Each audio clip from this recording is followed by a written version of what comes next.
Anne-Mari Souto toimii yliopiston lehtorina opinto-ohjaajien koulutuksessa Itä-Suomen yliopistossa Joensuussa. Koulutukseltaan hän on kasvatustieteiden maisteri sekä yhteiskuntatieteiden tohtori. Hänellä on pitkä tausta rasismin tutkijana sekä antirasistisen pedagogiikan kehittäjänä. Hän on tutkinut erityisesti arkipäivän rasismia koulussa sekä sitä, miten rasismi vaikuttaa lasten ja nuorten koulutuspolkuihin. Toivotetaan lavalle tervetulleeksi Anne-Mari Souto. Ole hyvä.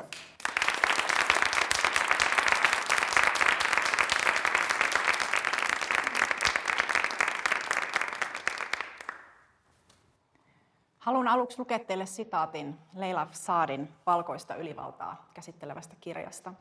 Mun tutkijakollega Tuuli Kurki on suomentanut tämän pätkän.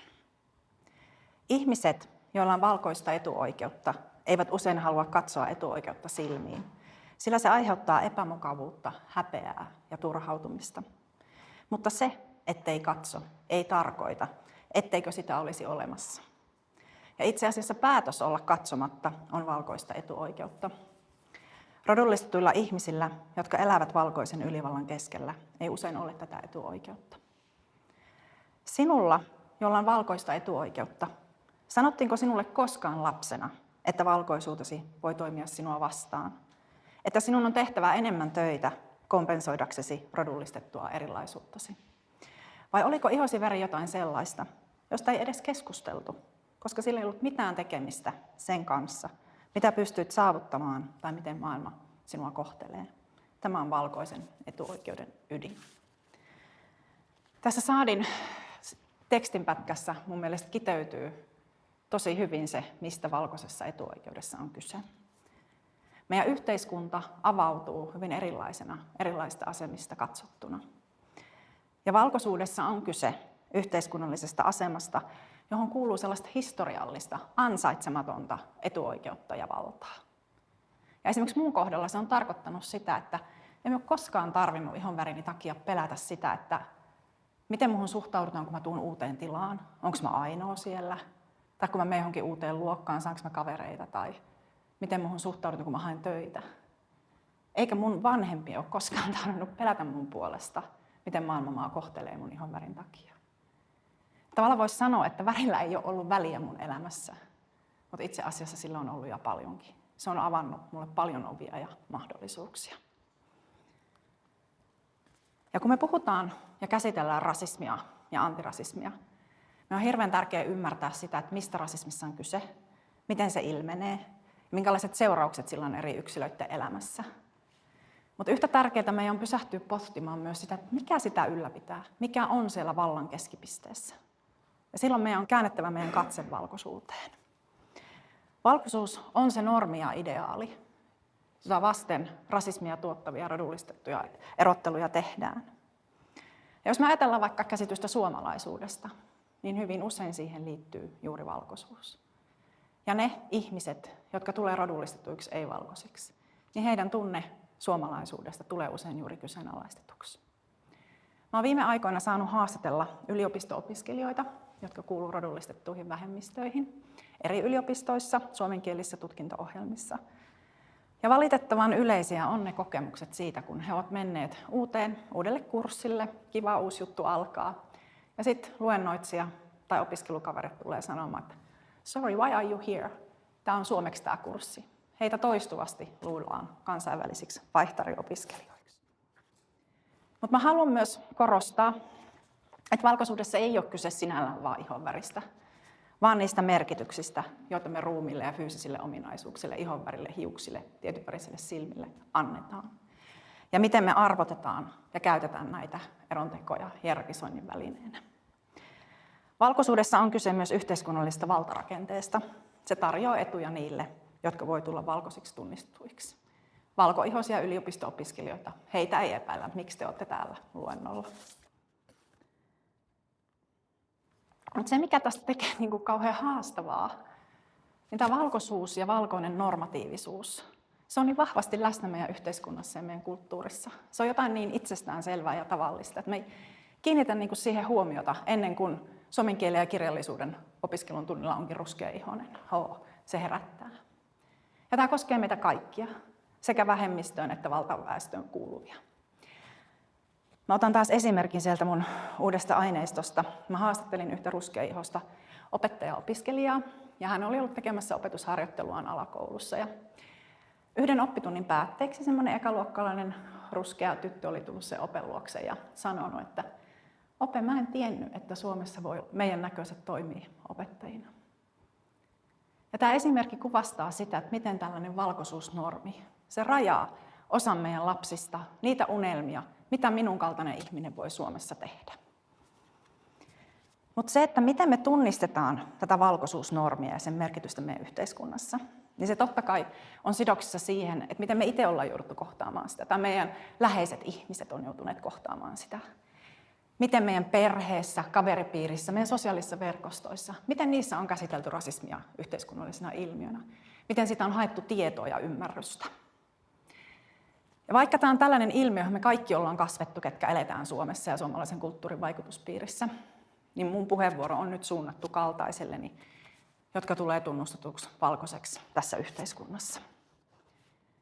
Mutta koska tämä valkoisuus ja valkoinen normatiivisuus ja etuoikeudet on niin itsestäänselviä asioita, niin se vaatii meiltä, että me oikeasti asetutaan miettimään, reflektoidaan kriittisesti meidän toimintaa ja meidän arkea. Ja sitä voi lähteä miettimään just vaikka niin kuin edustuksellisuuden kautta. Miettii just, että ketä meillä on opettajina tai kansanedustajina tai professoroina, poliiseina, ihan missä tahansa ammateissa. Millaisia mielikuvia se antaa meidän lapsille ja nuorille. Tai jos mietitään mediaa, ketkä siellä näkyy ja kuuluu, ketkä on asiantuntijoina, kenen näkökulmia, totuuksia mediassa toistetaan, ketkä niin kuin tavallaan omistaa sitä julkista tilaa. Ja kyse on myös niistä näkökulmista, tavallaan katseesta, tulokulmista, miten me tuodaan asioita esille. Oli kyseessä sitten se, että jos me vaikka säädetään uusia lakeja tai kehitetään institutionaalisia käytänteitä tai kehitetään meidän palveluita, palvelurakennetta. Huomioidaanko me se moninaisuus, kaikki mikä Suomessa on? Vai onko siellä vain tietyt näkökulmat edustettuna, tiettyjen ihmisryhmien tarpeet? Jääkö jotkut toistuvasti paitsioon? Tai onko jotkut kysymykset sellaisia, joita joutuu niin kuin aina kerta toisensa jälkeen perustelemaan? Mä otan nyt esimerkin mulle rakkaasta alasta, eli opinto-ohjauksesta. Me autetaan lapsia ja nuoria miettimään sitä, että mitä ne haluaa isona tehdä. Jos me ajatellaan suomalaisia työmarkkinoita, me tiedetään, että ne on poikkeuksellisen segregoituneet, eli vinoutuneet. Yhtäältä ne on sukupuolen mukaan. Meillä on tosi nais- ja miesvaltaiset alat. Mutta yhä enemmän ne on myös etnistyneet ja rodullistuneet. Ja tämä näkyy siinä, että varsinkin matalapalkka-aloilla ulkomaalaistaustaiset ihmiset on yliedustettuina. No mitä tämä tarkoittaa meidän opinto-ohjauksen näkökulmasta? Yhtäältä, jos me ajatellaan niin yhteiskunnan näkökulmasta, niin meidän tavoitteena olisi purkaa näitä vinoumia. Yhteiskunnan, meidän kaikkien etu olisi se, että kaikki se potentiaali, mikä meissä on, me saataisiin se käyttöön. Sitten jos me ajatellaan yksilön näkökulmasta, niin se olisi ihanaa, että jokainen lapsi ja nuori voisi tavoitella sitä, mistä se on kiinnostunut, missä se on hyvä. Toteuttaa sitä omaa unelmaansa. Mä näytän teille nyt kuvan uusimmasta opinto-ohjauksen oppikirjasta, yläkoululaisille suunnatusta. Ja mä toivon, että mietitte näitä kahta kysymystä, kun te katsotte tätä kuvaa. Miten tässä kuvassa toteutuu se tavoite, että opinto-ohjauksen tulisi haastaa niitä työmarkkinoiden vinoumia, purkaa näitä erilaisia segregaatioita? Toisaalta, kenelle tämä kuva antaa samastumisen mahdollisuuksia, kenelle ei? Kenellä on se etuoikeus löytää niistä koulujen oppikirjoista samastumisen mahdollisuuksia? Tämä puhuu mun elämästä, mun mahdollisuuksista, tämä koulun opinto-ohjaus.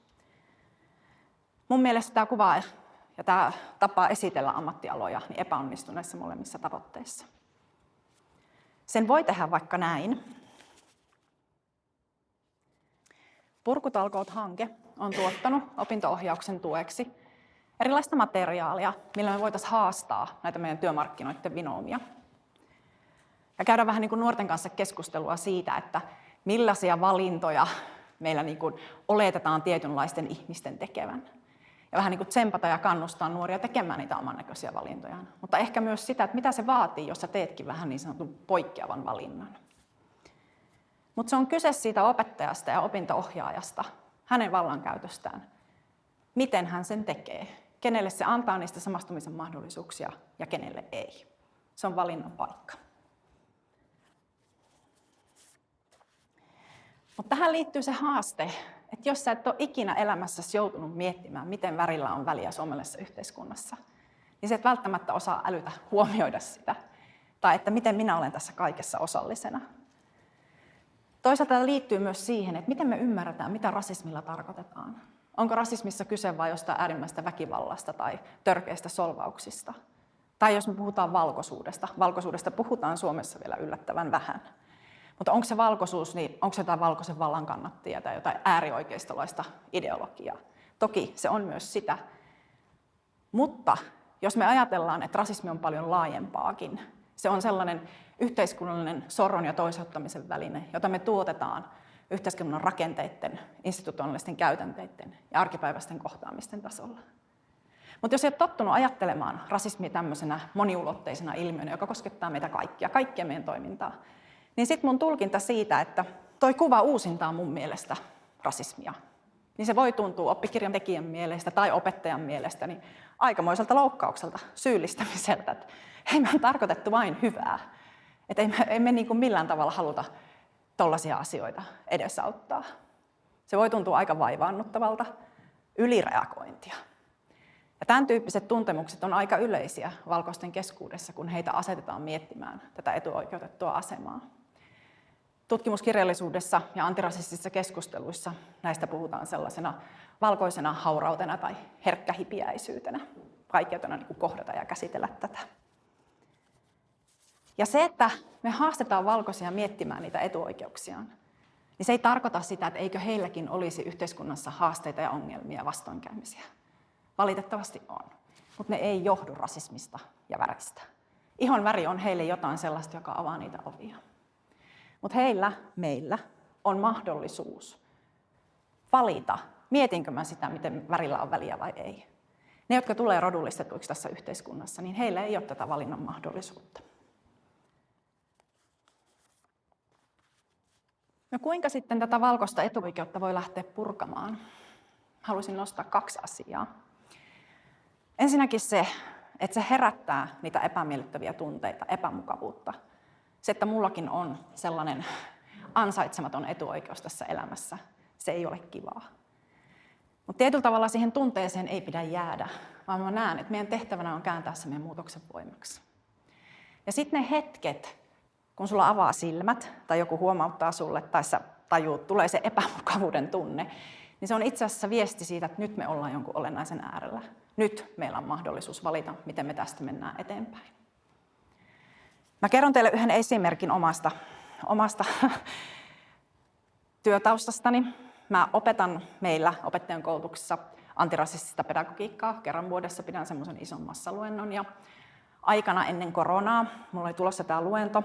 No, tätä ennen mä olin täydennyskouluttamassa opettajia yhdellä paikkakunnalla X. Ja aistin siellä aika vahvaa tämmöistä valkoista herkkähipiäisyyttä näiden opettajien keskuudessa. Ei meidän koulussa ole rasismia ja meillä on nollatoleranssia. Meillä niin kuin lapset ja nuoret tulee hyvin keskenään toimeen. Sitten mä vaan mietin, että okei, no mä pikkusen kyseenalaistan tätä ja otin mun tutkimusaineistosta esimerkkejä sekä opettaja-oppilas välisistä tilanteista että oppilaiden keskinäisistä tilanteissa, missä mun mielestä uusinnettiin rasismia. No sitten mä menin pitää tätä mun luentoa näin meidän opettajaopiskelijoille yhtään sen miettimättä. Näillä samoilla slaideilla menin sinne ison luentosalin eteen. No sitten mä olin esittelemässä näitä aika raffejakin esimerkkejä sieltä koulun arjesta. Sitten yksi opiskelija nosti kätensä pystyyn ja hän sanoi mulle, että miten sä voit näyttää meille kesken kaiken tollaisia esimerkkejä. Tajut sä yhtään, miltä ne tuntuu? Ja se, että sä näytät noita rasistisia esimerkkejä sieltä koulun arjesta, niin sähän toistat rasismia koko ajan. Ja se hetki, mua nolotti, hävetti. Mä olin tehnyt niin pahan emämokan. Mä olin vaan miettinyt sitä mun luentoa valkoisen katseen kautta. Mulla ei ollut valkoinen yleisö. Mä en ollut miettinyt, miltä tuntuu nähdä niitä tilanteita koulun arjesta, mitä osa on joutunut kokemaan. Mä pyysin anteeksi siltä opiskelijalta. kiitin häntä. On muuten aika rohkea veto, 200 opiskelijaa luontosalissa. Ja siellä on ihminen puhumassa, joka tituleeraa itseänsä antirasistisen pedagogiikan asiantuntijaksi, että hei, mietipäs uudelleen tätä juttua. Mä veikkaan, että se oli se asia, minkä opiskelijat oppi siltä tunnilta kaikista parhaiten, ja se oli aika hieno juttu. Ja mä sanoin sille, että kiitos ja anteeksi. Mä meinasin ruveta selittelemään, mutta siinä hetkessä mä tajusin, että nyt suu suppuun. Että nyt on mun tehtävä kuunnella ja antaa tilaa. Tässä on nyt kyse siitä antirasistisesta pedagogiikasta. Mä en valkoisena taju kaikkea, mutta silloin kun mulle tulee mahdollisuus tajuta, niin mun täytyy käyttää se tilaisuus hyväkseni. Ja ensi kerralla mä aion miettiä tämän jutun toisin. Mä aion antaa sisältövaroituksen. Tai ylipäätänsä mä mietin sitä paljon monipuolisemmin. Miten mä käsittelen antirasistista pedagogiikkaa siten, että kaikilla on turvallinen olo siinä tilanteessa ja siinä luentosalissa. Mä en välttämättä onnistua siinä heti. Se on pitkäkestoinen prosessi. Ja ihan loppuun mä haluaisin sanoa, että vaikka näissä tilanteissa on todella epämukava olla, kun näitä tilanteita tapahtuu, niin silti siihen niin kuin itsesääliin ja tavallaan siihen syyllisyyteen ei kannata jäädä velloutumaan. Toki ne tunteet on hyvä käsitellä. Mäkin käsittelin sitä mun opettajakollegoitteni kanssa. Mutta sen opiskelijan velvollisuutena ei ollut käsitellä niitä mun tunnemyrskyjä. Sillä oli ihan omat fiilikset, mitä siitä tilanteesta tuli. Hän ei tullut takaisin tauon jälkeen sinne mun luennolle, mikä on aivan ymmärrettävää. Mä toivon, että hänellä oli joitakin kavereita, joiden kanssa käydä se karsee luentotilanne läpi. Et siinä täytyy valita se yhteisö ja porukka, missä sen prosessin ja tunnemyllyn käy.